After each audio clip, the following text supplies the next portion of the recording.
Thank you so much, Mr. Chairman and Ranking Member. And it is so good to see the Honorable Director Watt here with us. He is here in really good form, just the facts, and really it's a relief to have you around and that you haven't just rode off into the sunset. I would like to start out by just sort of making a comment before I engage the director in a question, because much has been said today about the creditworthiness of borrowers with the 3% down, and there has been much intimation that lower income borrowers were the cause of the financial crisis in 2008.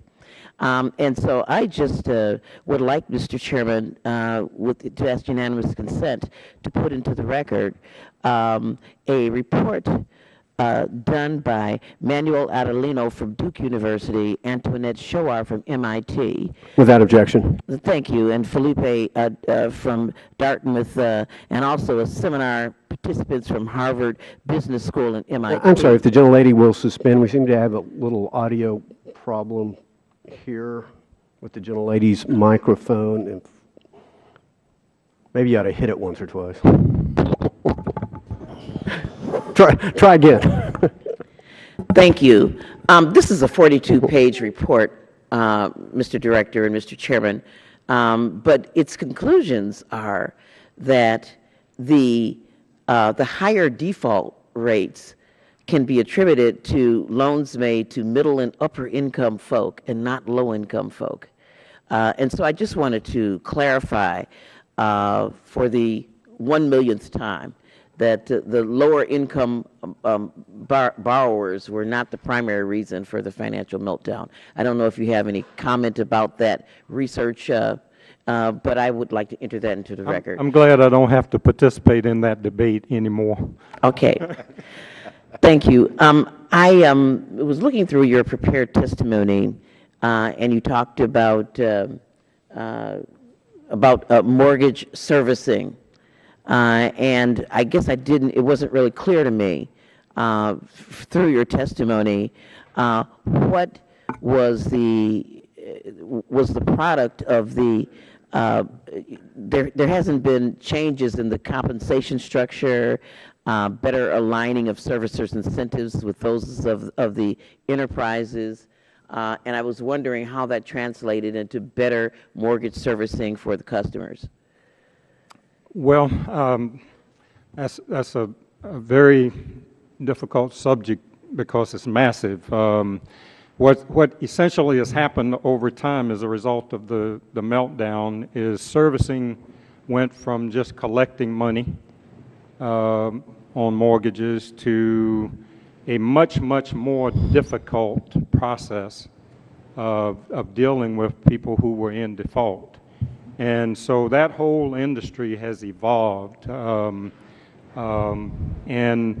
most of it was done originally by lenders themselves in-house, and much of it now has gone to outside people who specialize in servicing, and that has created a set of issues that we've had to deal with because some of them, even though they might have been better servicers, were not necessarily as financially sound for the long term. So we've had to deal with that.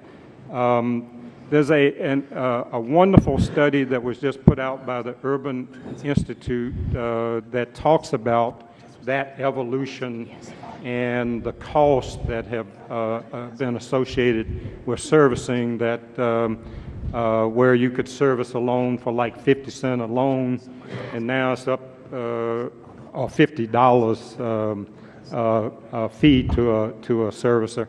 Now it's up to well over $2,000 as a result of the increased responsibilities. But it's a very difficult area, and we internally at FHFA have had difficulty because this whole meltdown has put stresses on the servicing industry. I made a speech over at Brookings where I said it was easy to service when all you had to do was collect money.